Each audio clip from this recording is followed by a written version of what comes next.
Hello everyone, স্বাগতম জানাচ্ছি লার্নফিনিটি YouTube চ্যানেলে। এসএসসি 2026-এর শিক্ষার্থীরা তোমাদের বোর্ড চ্যালেঞ্জ বা পুনঃনিরীক্ষণের ফলাফল তোমরা কীভাবে দেখতে পারবে। এই যে এখানে অনেকগুলো বোর্ড দেখতেছো, এই বোর্ডগুলো সবগুলোতে কিন্তু তোমাদের আলাদা আলাদাভাবে ফল প্রকাশিত করা হবে।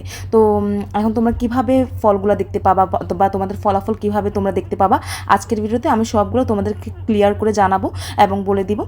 তো আজকের এই ভিডিওতে আমি তোমাদের রেজাল্ট দেখা নিয়ে বিস্তারিত কথা বলবো। আগামী 10 সেপ্টেম্বর তোমাদের রেজাল্ট কিন্তু প্রকাশিত করা হবে। আচ্ছা, তোমাদেরকে আমি আরেকটা সুখবর এখানে দিয়ে দিই যে এই বছর কিন্তু রেকর্ড পরিমাণ শিক্ষার্থীর বোর্ড চ্যালেঞ্জের রেজাল্ট পরিবর্তন বা সংশোধন হবে। বাকিটা আল্লাহর উপর ভরসা। শিক্ষামন্ত্রী যেভাবে নির্দেশ দিয়েছেন এবং টিচাররা যদি সেইভাবে খাতাগুলো মূল্যায়ন করে আর বোর্ড যদি সেদিকে নজর রাখে, তাহলে এবার রেকর্ড সংখ্যক শিক্ষার্থীর রেজাল্ট চেঞ্জ হবে। আশা করা যাচ্ছে যে মিনিমাম 50,000 থেকে 70,000 শিক্ষার্থীর রেজাল্ট পরিবর্তনের পসিবিলিটি এবার আছে। আচ্ছা, এখন চলো দেখে নেই তোমরা কীভাবে রেজাল্ট দেখতে পাবে। তো প্রথম কয়েকটা নিয়মে তোমরা রেজাল্টটা দেখতে পাবে। তো প্রথম যে নিয়মটা সেটা হচ্ছে তোমরা অ্যাপসের মাধ্যমে ফলাফল দেখতে পাবে। অ্যাপস বলতে কি, এই যে এসএসসি রেজাল্টের একটা অ্যাপ আছে, এটা তোমরা প্লে স্টোরে গেলেই পাবা। প্লে স্টোরে তোমরা গিয়ে তোমরা সার্চ দিবা হচ্ছে এসএসসি রেজাল্ট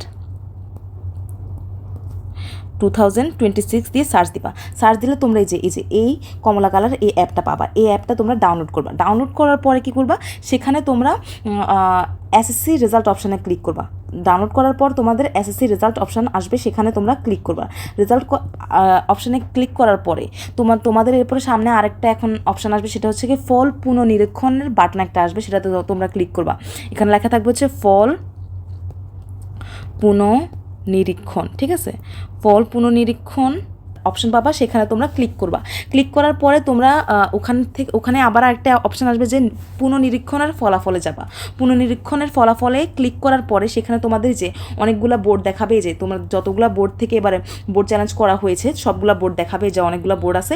এই বোর্ডগুলোর ভিতরে তুমি যে বোর্ড থেকে পরীক্ষা দিয়েছো ওই বোর্ডে তোমরা ক্লিক করবা। ধরো তুমি ঢাকা শিক্ষা বোর্ড থেকে তুমি পরীক্ষা দিয়েছো, তাহলে তুমি ঢাকা শিক্ষা বোর্ডে ক্লিক করবা। তো ঢাকা শিক্ষা বোর্ডে ক্লিক করলে সবগুলো বোর্ড কিন্তু যে তোমাদের রেজাল্ট তো দেওয়া হবে কত, 10 সেপ্টেম্বর না? তো 10 সেপ্টেম্বর সবগুলো বোর্ড থেকে তোমাদের ফলাফলটা প্রকাশ করা হবে, যে ফলাফলটা এরকম করে থাকবে। তুমি ঢাকা বোর্ডে যদি ক্লিক করো, যে দেখবে যে ঢাকা বোর্ডে যারা ক্লিক করেছে, মানে ঢাকা বোর্ডে যারা অ্যাপ্লাই করেছে বা আবেদন করেছে বোর্ড চ্যালেঞ্জের জন্য, তাদের সবার রেজাল্ট এরকম করে দেওয়া থাকবে, যে সবার রোল দেওয়া থাকবে। এই যে তুমি যে ধরো এই মাইনাস পেয়েছো, এই মাইনাস থেকে নতুন গ্রেড এ আসছে, তারপর হচ্ছে তোমার পূর্ববর্তী তোমার জিপিএ ছিল 3.96, পরবর্তীতে আসে কত 4.15। তো এরকম করে তোমাদের মানে রেজাল্টগুলো সবার দিয়ে দিবে। এখন প্রত্যেকটা বোর্ড থেকে অনেক মানুষজন তোমার আবেদন করেছে। এখন এত মানুষের মধ্যে তো তোমার নিজের রোল খুঁজে বের করাটা আসলে অনেক কঠিন হবে, টাফ হবে।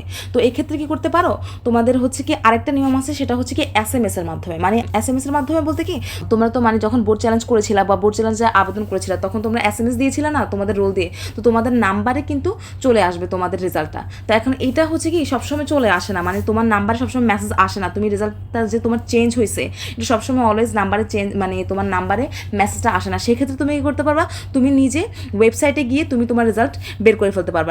ওয়েবসাইটে গিয়ে কীভাবে রেজাল্ট বের করবা সেটাও আমি তোমাদেরকে এখন দেখাই দিচ্ছি। এখন ওয়েবসাইটে কীভাবে তুমি তোমার রেজাল্ট বের করবা সেটা দেখো। যে তোমাদের একটা ওয়েবসাইট দিবে, তুমি কী করবা, তুমি গুগলে যেয়ে হচ্ছে এসএসসি বোর্ড চ্যালেঞ্জ 2026 তুমি সার্চ দিবা। সার্চ দেওয়ার পরে তোমাদের এরকম একটা পেজ আসবে। এখানে তুমি তোমার বোর্ডের নাম লিখবা। তোমার বোর্ড, ধরো তুমি ঢাকা বোর্ড থেকে পরীক্ষা দিয়েছো, তাহলে কি ঢাকা বোর্ড লিখবে এখানে, ঠিক আছে, ঢাকা বোর্ড, রাজশাহী বোর্ড, যে বোর্ড থেকে তুমি পরীক্ষা দিয়েছো সেই বোর্ডের নাম লিখবা। তারপর নেম অফ দ্য এক্সামিনেশন কি, ধরো তুমি এসএসসি পরীক্ষার্থী, তাহলে তুমি এসএসসি লিখতে পারো, বা তুমি যদি দাখিল পরীক্ষার্থী হও তাহলে দাখিল দিবা, ঠিক আছে। তারপর হচ্ছে এটা লিখবা। তারপর হচ্ছে তোমার ইয়ার অফ এক্সামিনেশন, তুমি কত সালে পরীক্ষা দিয়েছো, তাহলে 2026, তাই না? তারপর হচ্ছে তোমার রোল নাম্বার, তোমার রেজিস্ট্রেশন নাম্বার দিবা, আর এখানে একটা ক্যাপচা কোড দিয়ে দিবে তোমাকে, প্রত্যেকজনের আলাদা আলাদা ক্যাপচা কোড দিবে। তো ওটা তুমি এখানে লিখে দিলে তারপর তুমি সার্চ দিলেই তোমার রেজাল্ট এখানে চলে আসবে। তো তুমি এখানে ওয়েবসাইটের মাধ্যমেও তুমি তোমার বোর্ড চ্যালেঞ্জের যে রেজাল্টটা সেটা দেখে নিতে পারো। আচ্ছা, এখন কথা হচ্ছে আমি যদি সংক্ষেপে তোমাদেরকে বুঝিয়ে বলি জিনিসটা, তাহলে তুমি তোমার বোর্ড চ্যালেঞ্জের যে রেজাল্টটা সেটা তুমি 3টে উপায়ে দেখতে পাবে। মানে 3টা নিয়মে তুমি তোমার বোর্ড চ্যালেঞ্জের যে রেজাল্টটা সেটা তুমি বের করতে পারবে। একটা হচ্ছে তুমি ওয়েবসাইটের মাধ্যমে, ওয়েবসাইট যেটা দেখালাম এই যে ওয়েবসাইটের মাধ্যমে, আর একটা হচ্ছে তোমার মোবাইল এসএমএস এর মাধ্যমে। তুমি যে তোমার রোল নাম্বারে তুমি এসএমএস দিয়েছিলা, ওই এসএমএস এর মাধ্যমে তোমাকে শিক্ষা বোর্ড থেকে তোমাকে মেসেজ দিবে, ওই এসএমএস এর মাধ্যমে তুমি দেখতে পারো। আর একটা হচ্ছে তোমার বোর্ড ভিত্তিক পিডিএফ দিয়ে দিবে, বা হচ্ছে যে আমি অ্যাপসের মাধ্যমে যে দেখালাম বোর্ড ভিত্তিক পিডিএফ, ওইভাবে অ্যাপসের মাধ্যমে তুমি দেখে নিতে পারো। তাহলে তুমি তোমার রেজাল্টটা এই 3টা নিয়মে তুমি তোমার রেজাল্ট বের করে ফেলতে পারো, ঠিক আছে। আচ্ছা, আর আজকের ভিডিওটা এই পর্যন্তই। সবার জন্য অনেক অনেক শুভকামনা রইলো, তোমরা যেন ভালো রেজাল্ট করো, এই দোয়া এই প্রত্যাশা। আর সবাই ভালো থাকো, সুস্থ থাকো। আল্লাহ হাফেজ। আর আমার এরকম ভিডিও তোমরা যদি আরও বেশি দেখতে চাও তাহলে আমার লার্নফিনিটি চ্যানেলটাকে সাবস্ক্রাইব করতে হবে এবং লাইক এবং কমেন্ট করে পাশে থাকতে হবে। ধন্যবাদ সবাইকে।